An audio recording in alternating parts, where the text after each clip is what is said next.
Ako si Jade Buhoy, hatid sa inyo ang mga pinakamainit na balita sa bansa. Dito sa News Force.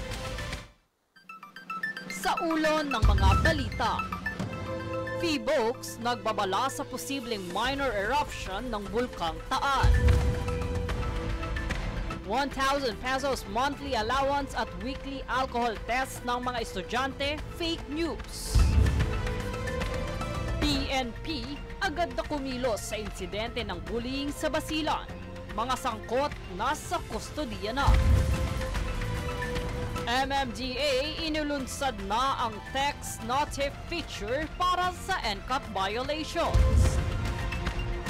Philippine Women's Football Team qualified na sa Asia Cup. OPM Band Cup of Joe gaganapin na ang third major solo concert sa October. Batas at pantay na balita, komprehensibong ulat para sa pulso ng masa. Ito ang News Force.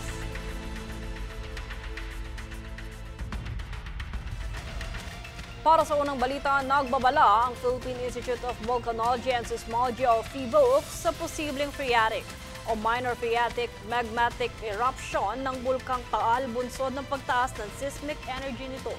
Kasalukuyan na itong nasa alert level 1 at patuloy na binabantayan. Kasunod ng nagpapatuloy na volcanic tremor event o pagyanig ng bulkan mula nitong linggo bandang alas 3 ng umaga. Babala ng PHIVOLCS kahit ito'y nasa alert level 1 lamang, nananatiling nasa panganib mula sa biglaang pagsabog, ashfall at paglabas ng mga nakakalasong volcanic gases ang mga lugar na malapit sa bulkan.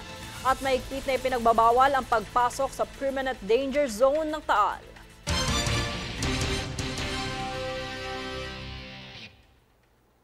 Pinabulaanan ng Department of Education o DepEd ang kumakalat sa social media na umano'y makakatanggap ng 1,000 piso kada buwan ang mga mag-aaral.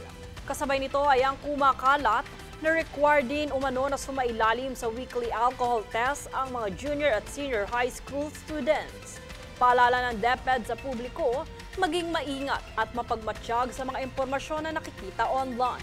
Bumisita lamang sa official social media accounts ng kagawaran para sa lehitimong anunsyo at impormasyong ukol sa basic education.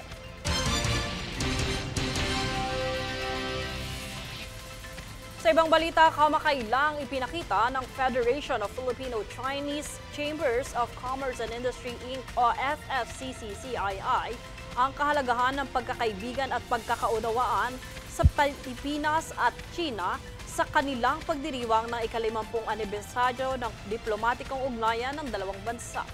Ito ngayon ang aking ulat para sa buong detalye. Sa pamamagitan ng isang TikTok video competition, binigyan daan ng Federation of Filipino-Chinese Chambers of Commerce and Industry Inc. o FFCCCII ang mga kabataang Pilipino na ipakita ang kanilang malikhaing pananaw sa ugnayang Pilipino at Chino. Dito nagwagi si Mark Capareda mula sa Tagum City at naiuwi ang 100,000 pesos matapos niyang ipinta ang isang likhang sining na nagpapakita ng pagsasanib ng mga tradisyon ng Pilipinas at China. Ayon pa sa mga tagapag-organisa, ang kanyang obra ay isang visually stunning masterpiece na nagpapakita ng mga pista, pagkain at kultura. It symbolizes the culture, friendship and collaboration between two nations, which is the Philippines then China. Bahagi nito, nakuha ni Emmanuel Labrador mula Navotas ang ikalawang pwesto sa pamamagitan ng isang orihinal na awit, habang si Richard Samulde ng South Cotabato ay pumangatlo dahil sa kanyang kwento ng cross-cultural friendship. Dito pinuri din ng Chinese Embassy sa Manila ang mga kalahok sa paligsahan dahil sa kanilang natatanging husay at malikhaing presentasyon. Ayon pa kay FFCCCII President Victor Lim, dapat ay pagtuunan ng pansin ang mga bagay na nagbubuklod sa dalawang bansa kaysa sa mga pagkakaiba. We want to inspire young Filipino to have talent on the TikTok. Contribution will be on the friendship between China and Philippines for longer relationship.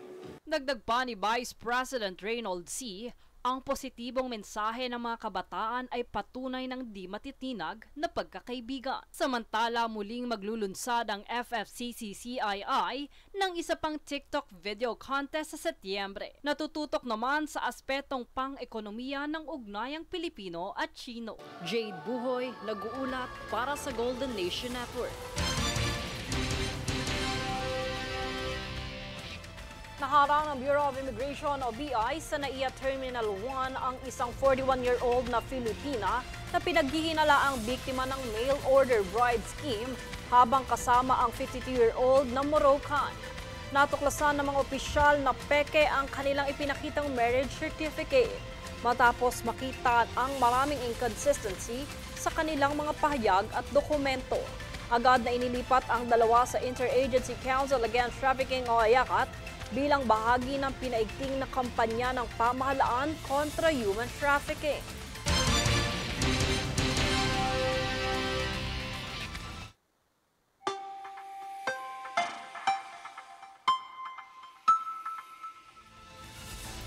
Para sa ating ulat panahon, inaasahan na ang paglabas ng bagyong Bising sa Philippine Area of Responsibility o PAR ngayong Lunes ng umaga. Ngunit mayroon pa ring pag-ulan sa buong bansa bunsod ng habagat.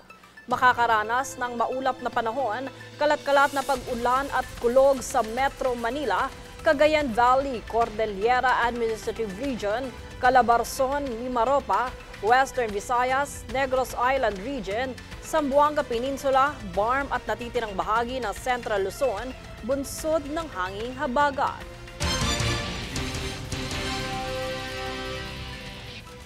Susunod sa News Force. DSWD may 3 bilyong pisong pondo para sa kalamidad ngayong 2025. Makati City makakakuha ng legal full ownership ng subway project.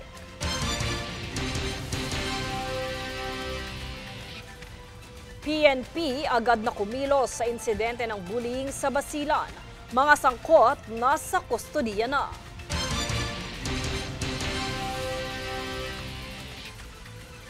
Manatiling nakatutok para sa higit pang mga balita sa pagbabalik ng News Force.